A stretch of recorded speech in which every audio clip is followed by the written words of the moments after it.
I was born in the South, a child of sharecroppers. Sharecroppers, if you're not familiar with the term, is what actually happened to slaves once the slaves were set free but didn't know how to get off of the plantation. So my grandmother and her ancestors, going back for 300 years, were sharecroppers. A sharecropper worked on the farm, didn't own anything. There were no utility bills in their name. The house was not in their name. They couldn't read and they could not write. And they worked for someone who kept the books. They worked on a farm. My grandmother worked on a farm. And at the end of the year, they would have to go in and settle up. And when they would settle up, they would discover that they owe money that they must work the next year for. And during the harvest time, whether it's cotton or corn or tobacco or whatever the crop was, your kids could not go to school. You would have to get out and work in the field. And therefore, you didn't get an education. The sharecropper system was still going on when I was a child. To make matters even worse, my mother, who was a 17-year-old girl at the time of my birth, was not ready to deal with the child. And then 5 months after that, my grandmother, who we were all living with on the sharecroppers system farm, died. And then all the kids had to go and stay with relatives. And so my mother went and stayed with her mother's sister and his husband. And so I ended up growing up on a farm. I was destined to not succeed. I was totally expected to fail. And so I think that was the beginning in my life of low self-esteem. And the way I compensated for low self-esteem was to overdo everything, become a perfectionist at everything. And so on the farm where we worked, we became really incredible farmers. And I was an incredible worker on the farm. And then when I was about 9, 10 years old, I wanted to play baseball because I used to play baseball in my head. And so I decided to play baseball, and I recruited the players, put the team together, and I got one of my uncles, and I said, you have a truck, and you're going to call people and find games for us, and we're going to have a team. And I was the captain of the team, and I put the team together, and I made sure everybody was there. I began to try to over-excel at every single thing that I did in my life. And then I played football, and I was the fastest guy on the team. And I tried to excel with that. And then I played basketball. And as crazy as I was at trying to excel at everything, at one time I actually thought that I was one of the best basketball players in New York City. Sometimes success is actually a step toward failure. And so then, as I was growing up, one of my uncles who had escaped the sharecropper system by going into the army, and when he got out of the army, he settled in Washington, D.C., and he got hooked up with the mob, and he became one of the biggest drug dealers on the East Coast. And everyone told me that if you have stuff, you have succeeded.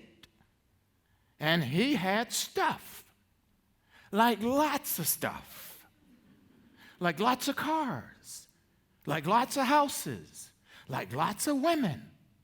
And I thought, I bet I could succeed at that too. And so I started selling drugs. And I succeeded at selling drugs. And I actually was capable at that time of actually dreaming and coming up with different ways to cure product and to cure drugs so that they would be 10 times stronger. I was succeeding because I had to succeed to believe that I was good enough to be in this world. And so I had to over-exceed. So if you were doing something, I had to do it way better than you can to make myself feel like I belonged. And so, one of the things that when you sell drugs is kind of a written rule. You don't use drugs. But you know me, I'm not one in a million. I'm one of a million. And so I decided that, you know what? I bet I can do this and actually get away with it. And if you could take a little bit of drugs, I can probably take 4 times that much. And so I started doing that. And then one day, while I was in the middle of trying to convince myself that I belonged, that I had worth and value, and I needed something even more than for people on the streets or people that knew me to say, that's the guy. I needed something even more than that. And I started taking drugs, and one of my favorite drugs was acid. And all of you that have tripped before, just say, okay. So I started on an acid trip where I took 4 times enough to kill me. And I started just tripping, normal tripping. You know, the kind of tripping where you go outside and it's grass, but it smells like marijuana. And then all of a sudden, in the middle of my trip, I left my body and I went down a tunnel. And I'd never heard of anything like this before. I'd never read any books about it. I didn't know anything about it. I've heard a lot of stuff like this since then, but none of this clouded the experience that I was having. And I went down a tunnel, and I ended up in another place that I could have never imagined if you could take your imagination and take it as far as it could possibly go, about 1,000,000 miles past that is where I was at.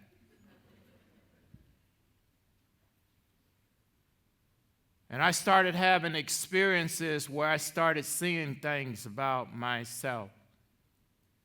I went into one place where I was a king, and everybody was worshiping me, and I sat on a throne. And all the people around were serving me. The only problem is they all looked like me.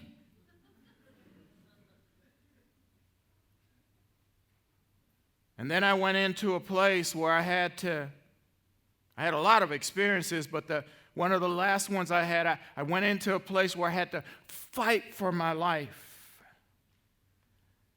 And I realized that there was an entity there. I don't know how to put it because nothing was like it is here. And you have to say kind of was like, and it was kind of like an entity that was there. And the entity was holding on to a rope and playing tug of war with me. The rope was tied onto my belly button. It was a string from my belly button to this entity. And in the middle of all of this, between the entity and me, was a pit.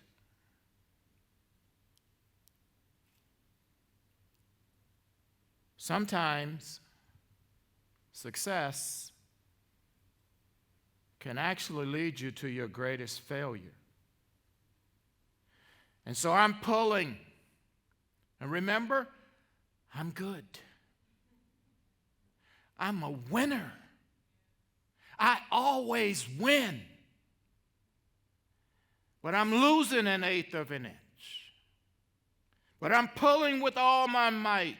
And then I lose another 1/8 of an inch. And between us is this place that I somehow knew was called the bottomless pit. And I'm pulling and I'm fighting, and then I lose about another 1/8 of an inch. And I'm pulling and it's pulling, and I'm losing about another 1/8 of an inch. And I'm fighting. I got to beat this thing. And I kept losing 1/8 of an inch, and I kept losing 1/8 of an inch. You ever felt like that? You're just losing, not that much, just 1/8 of an inch. And I'm fighting. And I'm fighting. And then I realize I'm not going to win. And I let go. And I fell. And it was the falling that you have a sensation of like when you're falling in a dream, except it went on and on and on and on and on and on. And I fell and I fell and I fell and I fell. And then I died.